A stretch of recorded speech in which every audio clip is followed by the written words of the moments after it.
मुझे तीन दो शब्द कि मैं कविता कह पाऊँ, मुझे तीन दो शब्द कि मैं कविता कह पाऊँ, एक शब्द वह जो न कभी जिह्वा पर लाऊं, और दूसरा जिसे कह सकूं किंतु दर्द मेरे से जो ओछा पड़ता हो, और तीसरा खरा धातु पर जिसको पाकर पूछूं क्या न बिना इसके भी काम चलेगा, और मौन रह जाऊं। मुझे तीन दो शब्द कि मैं कविता कह पाऊं, मुझे तीन दो शब्द की मैं कविता कह पाऊं। सच्चिदानंद हिरानंद वात्स्यायन अज्ञेय की यह कविता है जिसका शीर्षक है मुझे तीन दो शब्द।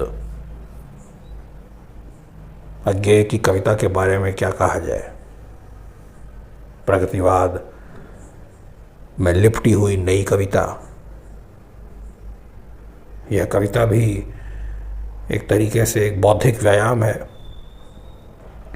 तीन शब्द चाहता है कवि, मात्र तीन शब्द या कम से कम तीन शब्द। दोनों ही आशय हो सकते हैं कि तीन से कम लिख नहीं पाऊंगा और तीन से अधिक की आवश्यकता नहीं है। आवश्यकता नहीं है क्योंकि एक शब्द को कवि जिह्वा पर लाना ही नहीं चाहता, और एक शब्द ऐसा जिसे पाकर, जिस खरी धातु को पाकर वह पूछना चाहता है कि क्या इसके बिना काम नहीं चलेगा। Brevity is the soul of wit. क्या इसका प्रयोग न करूं, क्या इसे प्रयुक्त न करूं तो काम नहीं चलेगा। काम चल भी सकता है। लेखक की, बोलने वाले की, बताने वाले की, बुद्धिजीवी की,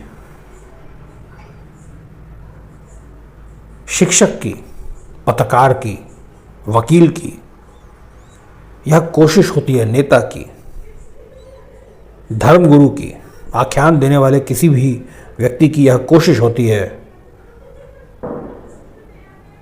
कि चंद शब्द ज़्यादा ही कह दूं, कोई कमी ना रहे। परंतु एक कलाकार जो स्वयं को युग प्रवर्तक मानता है, जो किसी नई धारा को बहाना चाहता है, उसे यह समझना होगा, उसे यह समझना चाहिए कि शब्दों की महत्ता क्या है। एक को तो मैं जिह्वा पर लाना ही नहीं चाहता, सोच के बैठा हूं, तीन दोगे एक को किनारे कर दूंगा, लाऊंगा ही नहीं।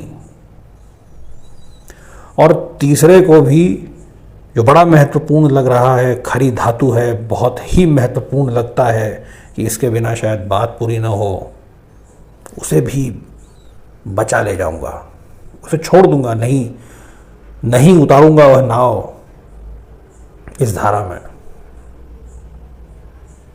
और मौन रह जाऊं। उस मौन में एक प्रश्न चिन्ह है, उस मौन में एक बौद्धिक चुनौती है। पढ़ने वाला, समझने वाला परेशान हो सकता है। मुझे तीन दो शब्द कि मैं कविता कह पाऊं। जब तीन में ही पूरे आवश्यक नहीं है, तीन में ही बचा ले रहा हूं, तो तीन से अधिक की तो मुझे नहीं लगता कि अज्ञेय को आवश्यकता है। नई कविता को तो नहीं है। कोई भी बात इतनी बड़ी नहीं होती कि उसके लिए पूरी डिक्शनरी आप पर उड़ेल दी जाए, पूरा शब्दकोश भर दिया जाए।